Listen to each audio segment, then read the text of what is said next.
I did something that I really enjoyed, and it was amazing. It is amazing. And I'm so ashamed. Oh. Because this is wrong. Meet Palle Bo, a digital nomad from Denmark on an epic journey around the world. At the age of 50, he made a bold decision. He sold everything, his house, his car, his furniture, and set out with a quest to visit every single country in the world, documenting everything along the way.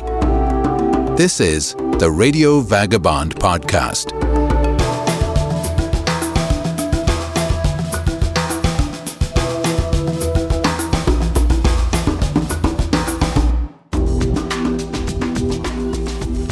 It's 9 o'clock in the morning, and I'm about to go into a place that's going to take me swimming with dolphins. It's gonna be so exciting. What's your name? Craig, man. You doing good? Yeah, I'm good. Awesome, man. What's your head? In Freeport, we got on a 20-minute boat ride through the beautiful canal systems of Grand Bahama Island. Listen, guys, the more you know about these dolphins, the more you can interact. To the lagoon they call Sanctuary Bay. All right, guys, watch your steps getting off. It's a home to 14 Atlantic bottlenose dolphins. How you're gonna rub them? Long, smooth strokes. No tapping, no scratching, no grabbing on. First, we got a briefing from one of the dolphin trainers. When you're swimming out there with the dolphins, swimming on your tummy at all times, okay? You can dive down with them if you choose. The dolphins are trained to follow you wherever you decide to go. And then the blowhole on top of the melon is where they breed from. And I know you don't want to cover up their blowhole, okay? Then we got in the water to swim with the dolphins. Okay, so hop on in. And also, am I allowed to use my coco? Sure you can. Thanks. You're so much welcome. In turn, we performed behaviors with the dolphins, like turning around, speaking, waving, or splashing water. And the dolphin would do the same. Oh, this is so cute. I touch her. I think she likes me. She's giving you a workout today. Yeah, she is. Totally.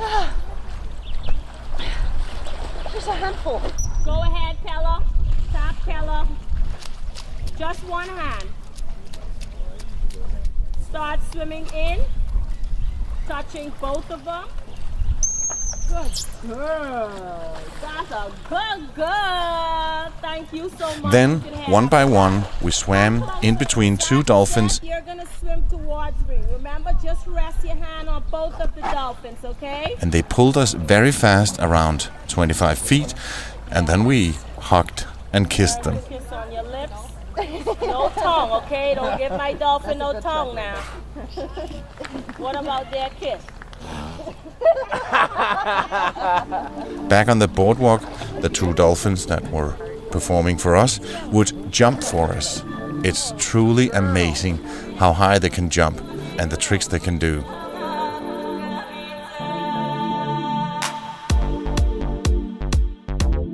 Two American kids, Olivia and especially her brother Seth, really enjoyed the experience. These amazing creatures are, amazing, and they should be protected. They're soft, kind, everybody likes them. And it's horrible to see them go extinct. What do you think, Olivia? I think it was a really fun experience that the whole family could enjoy, even if you aren't an avid animal lover. Yeah. Seth, you're more an animal lover than your sister. Yep. Yes, he is. Yeah, he should be born a dolphin. Yeah, I think he would enjoy it a lot more if he was born a dolphin. So, can you guys explain what happened? We got in the water, and first we rubbed the dolphins. Mm-hmm. They brought you out in groups of two, and you could just they encouraged you to swim out, and the dolphins would follow you, and they just let you just simply pet them. Yeah, rub them. Yeah, and not the blowhole and not the face. Not the blowhole face, and yeah, definitely, yeah. And then they did tricks with us. Yep. What was your trick, Seth? Splashing water. Yeah, so we tapped on the water, and they came out to the one that's tapping in the water, and your thing was you should splash some water on them, and they splashed back. Yep. Yeah. And you, Olivia? I twirled around, and they twirled around with me. Yeah, wow, yeah. It was really cute. And then at the end, we swam with them, and they helped us swim. Yeah. And we got a kiss as well. That was not my favorite part. That was We're your favorite. Kipwits. Yeah. I mean, that wasn't your first kiss, but that was our first kiss, so. Are you sure? The dolphins seemed so happy, and I felt that they were enjoying themselves. But apparently, they're not. Did you notice what Seth said? These amazing creatures are, amazing, and they should be protected. These amazing creatures should be protected. I couldn't agree more. And in the second half of this episode, we will learn why the dolphins aren't happy and why you should never do what I just did. I must warn you, it's the ugly truth about dolphins in captivity and how they're being captured. We'll continue after I remind you that this episode is partly sponsored by Hotels25.com. It's a website that helps you find the best prices on hotels around the world by searching a bunch of search engines in one simple search. Hotels25.com, best price guaranteed.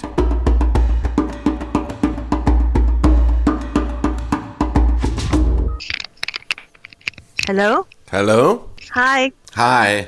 Thank you so much for taking the time to talk to me. Thank you so much for getting up at 2 a.m. That's crazy. Yeah, we could have done it 7 hours from now. Then it would have been 2 a.m. for you. And This is Gale Wound. My name's Gale Wound. I'm a marine biologist. I studied oceanography and environmental technology and aquaculture at Florida Institute of Technology.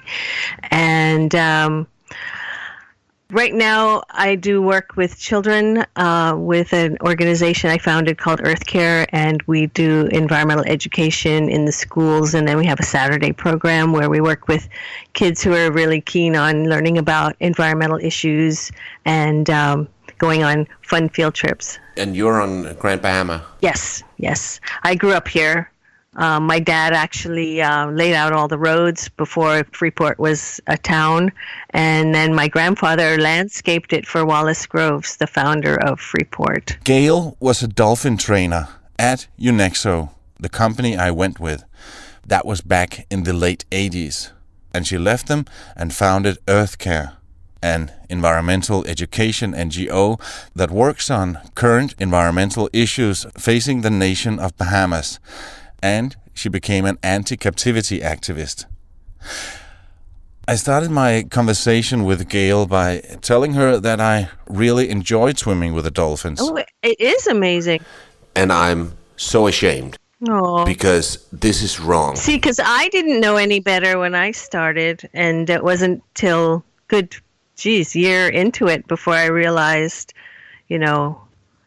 hey, there's another side to this, and it's not quite so pretty. Back in the day, dolphins were only used for military work, and the person whose idea it was to do open ocean training was a dolphin trainer from several places in the U.S. So his idea was, well, hey, why can't we do the same thing, only, have it be a touristic thing and have people have fun with them.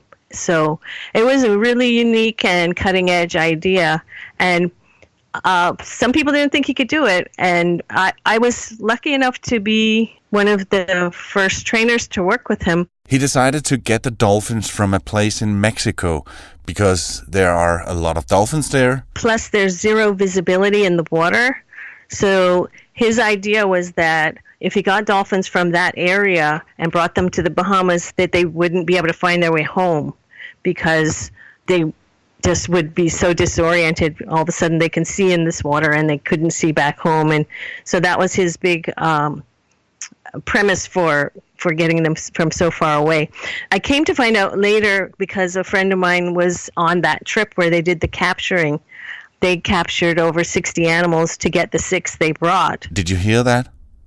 They would capture 60 dolphins in order to get the 6 they needed. To capture 6, they captured 60, and at least 15 of them died, and several more had broken pecs and were thrown back in with their broken pectoral fins.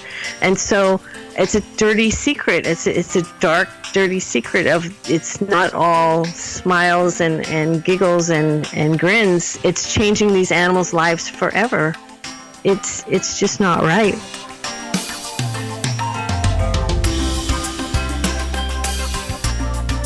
they would capture as many as they could. Some of them got broken pectorals, some of them drowned, and those were just thrown back overboard. They picked the prettiest ones and then they put them in a pen. And if they could adapt to taking a dead fish and eating dead fish, because keep in mind these are wild animals and they're used to catching live fish to eat. So they got these 6 animals and they brought them back. And they kept them in a canal in the back while their wounds healed, because some of them had quite big tears under their pectoral fins. In fact, Kayla, you can still see pink spots under her pecs where the pigment never really went back. That's one of the dolphins. Yeah, she was caught in the net. My first day on the job was actually to photograph a necropsy, which is a fancy word for an autopsy of an animal. Oh, okay. The dead dolphin on the table on Gale's first day on the job was a dolphin named Uno.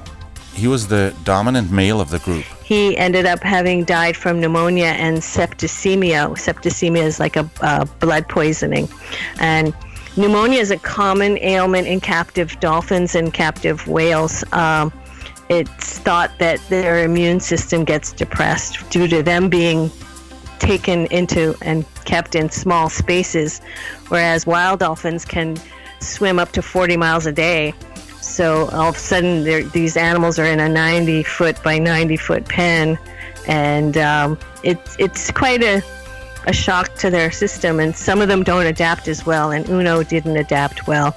So what really hit me hard, and this was my first time working with marine mammals. All of my career prior to this, I'd been working with finfish and shellfish and algae, and so it really hit me hard that day when I was photographing, because the dolphin had lungs the size of what you would think a human lung looks like, and the insides all, to me, looked very, very human. The only difference was that the breathing was through the top of the head, and the heart was the same size. And I remember being really, really, it affected me, because I thought, geez, this is a whole different animal than I'm used to working with.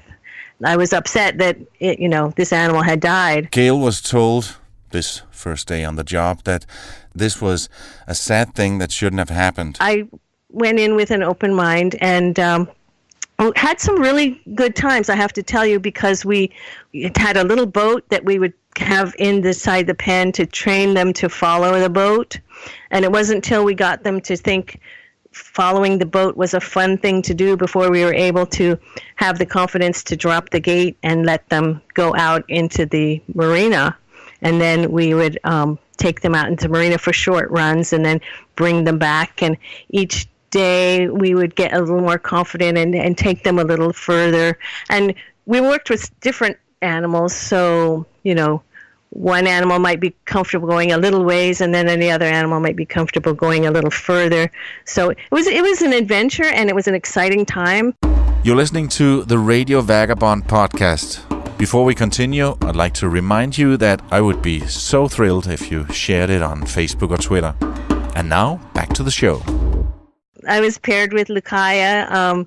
She was what we'd call a juvenile, like a teenager. She wasn't quite mature. And she was my dolphin. I worked with her every day privately and then with the guests. And sometimes I would look in her eye, because at night we had little pens where they would be put up to, Mike said, to keep them in the small pens at night so that going into the big pen would be fun for them. So, and that upset me because the pens were really small. I would say maybe 10 by 10 feet. So one day I was putting her in the pen for the end of the day, and she looked at me with this crazy look in her eye, and she was swimming in a way that I knew she swims when she's angry.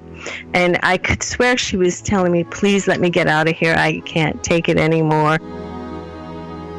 And it just hurt my heart.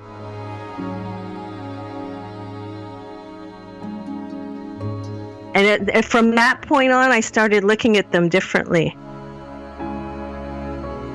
Gale's boss at the time, the head trainer at UNEXO, was Mike Schultz, today an infamous dolphin trader.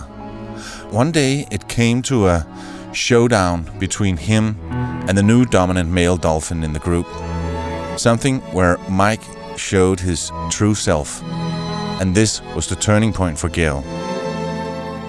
That day really stuck in my mind, and then shortly thereafter, what happened was Bimini, the male that became the dominant male after Uno had passed on, he started to rebel. And when Mike told us to put all the dolphins into their respective pens at the end of the day, Bimini refused. He refused to leave the big pen, and Mike got really angry and said, this dolphin's not going to rule me, because the whole spiel that we would give the guests is that all of their training is operant conditioning, reinforce the positive, ignore the negative.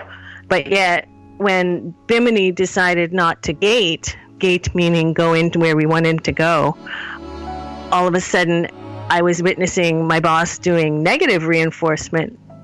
He was trying to force Bimini to go into the pen, so he started grabbing these long PVC pipes we had and banging them on the surface of the water.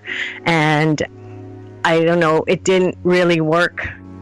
So the next day he shut down the program, and that was a big thing because, there was people paying upwards of $60 a pop to come and sit and put their feet in the water by these dolphins 3 times a day. So he shut down the program, and he had us take the nets that we use for corralling the animals for medical examinations. And he told us, he said, this is dangerous. We should only be using these nets for capturing the animals for medical purposes, but Bimini's not going to rule me. And so he had us basically drag the net across and try to get Bimini to go into this gate to the pen. And it didn't work. He was able to evade it, and because underneath the decks that you stand on, the docks, there's spaces where he could get away from the net. And then he ended up throwing in coolers and buckets, and he actually at one point threw his own body in, trying to scare the dolphin into the gate. This went on for 3 days.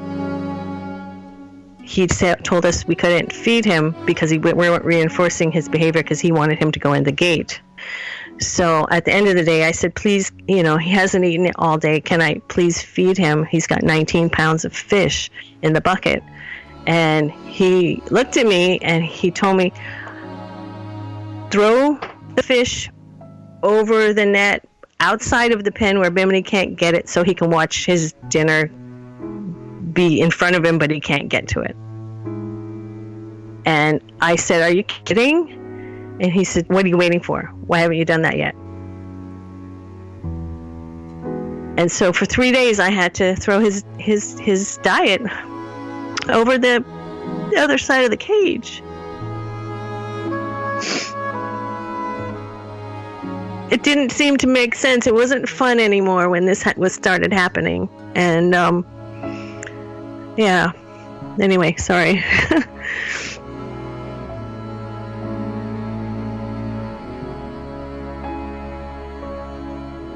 Shortly thereafter, Gale decided to resign. I started to look at things in a whole different light. And when she did, she wrote a detailed 4-page letter to upper management telling about the abuse and some pollution from a nearby sewage plant facing the dolphins on a daily basis. What happened was that memo that I wrote to the higher management was never seen by my immediate bosses, and to this day they say they've never seen it, and so that memo was suppressed. Thankfully, about a year later, the dolphins were moved to where you saw them, which was far away from that site. So I'm hoping that maybe my letter had something to do with that. I don't know.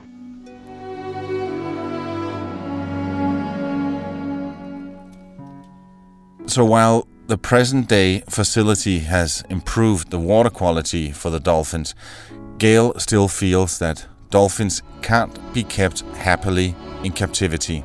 it became such a moneymaker. I didn't really think anything that I had to say would really resonate with them, because my boss, whose idea it was, Jeannie, her initial dream was once the animals were trained to do the open ocean release, there was that we would drop the nets entirely and that the animals would be able to stay or go as they pleased, and that we would hope that they would have such a pleasant experience with us that they wouldn't need the nets to stay. And that's what the idea that I bought into. But what happened was, when upper management saw how much money they could make in the encounter sessions, where they just, people just maybe put their feet in the water and a couple people pay, premium price to get in the water with them. When they saw how much money they could make and how many, if they could do 3 of those sessions per day, after that, there was no question they didn't want to drop the nets at all. They just wanted to keep the program going.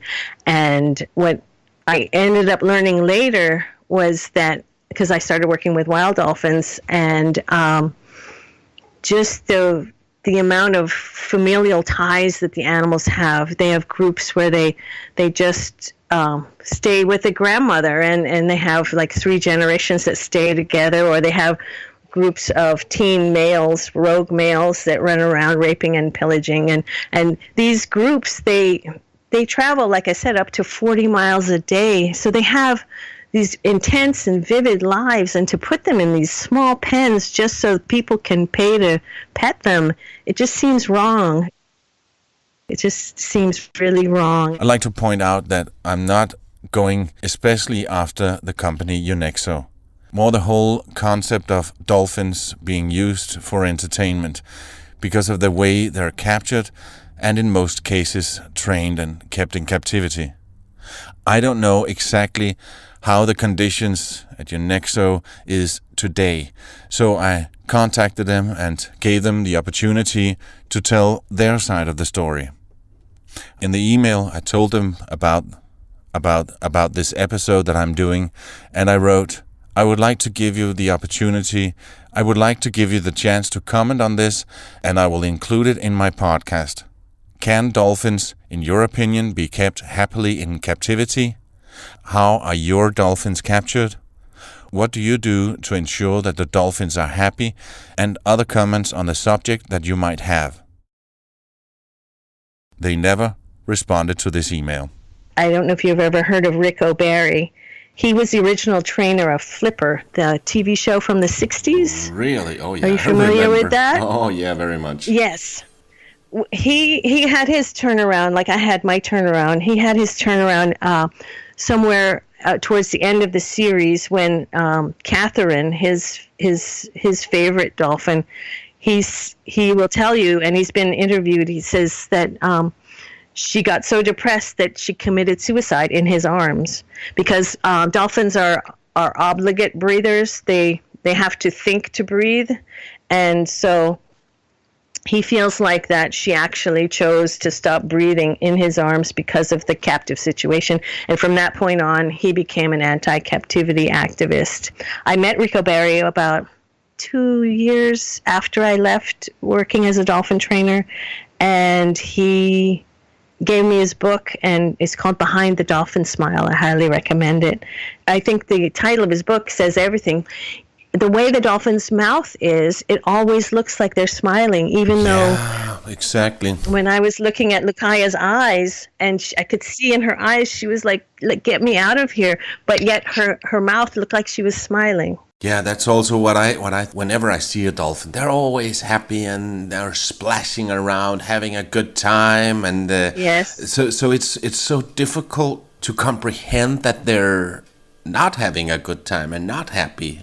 Well, if you think about this, the situation that you experienced, for every positive behavior that they're doing with the tourists, whether it's nodding their head yes, or jumping out of the water, or shaking your hand, every single one of those, they're given a fish. So they have to do that in order to eat. And so they have to work to eat, and then they have to work 3 times a day, or however many sessions there are per day. it's literally they're having to work for food, and that's a type of slavery.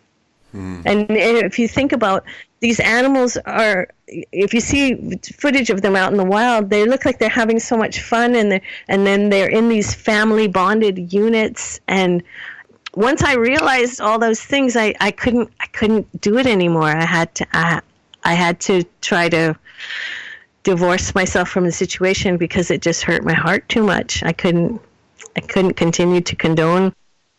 But yet it was really hard for me to leave because I'd fallen in love with these particular animals, and I felt like, geez, if I'm gone, who's gonna look out for them? Who's gonna make sure they get their food, and who's gonna make sure Mike doesn't take their food away? So it was really, really a difficult decision to whether to walk away or to stay. And it in the end, I had to do what I had to do. But my heart is still there, and I've only been there once since I left there, and I have to say, it was an emotional time. Yeah. When will the captures and the captivity circus shows stop? Probable answer is when we refuse to visit the SeaWorlds, the marine lands, and other facilities displaying these large social mammals. And if we want to swim with dolphins, then we should go out to the ocean with a responsible tour company and visit them in their environment. The dolphins are not happy in captivity, even though they are smiling, and they deserve full, rich lives in the wild. Because remember what young Seth said. These amazing creatures are, amazing, and they should be protected. I guess you get the feeling that this small island is like a small village where everybody knows everybody. Oh, yes. So for Gale, it's been quite a decision to stay on the island and then at the same time speak out against one of the island's biggest and most well-known tourist attractions. I've been ostracized. Some people who used to be my friends are no longer my friends. But, you have to choose what you stand for. And I couldn't live with myself knowing that I was subjecting these animals to suffering. And I had to make that choice. Yes, I've lost friends. I'm not welcome in certain establishments. It, like you said, is a very small island. But I can sleep at night. So make sure that you also get a good night's sleep.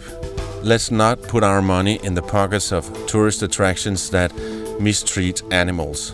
That's why we, if you ask me, should never go see bullfighting, ride elephants, like I talked about in episode 29 from Chiang Mai, and also never go swimming with dolphins. What do you think? Have you done it? Would you do it? Join the conversation about this on facebook.com/Palle Radio Vagabond. If you like this podcast, please subscribe in iTunes or the podcast app on your smartphone. You can see pictures, watch videos, and read much more on the radiovagabond.com. Palle can be reached for interviews and public speaking gigs on mail at theradiovagabond.com. This episode is brought to you in part by Hotels25.com.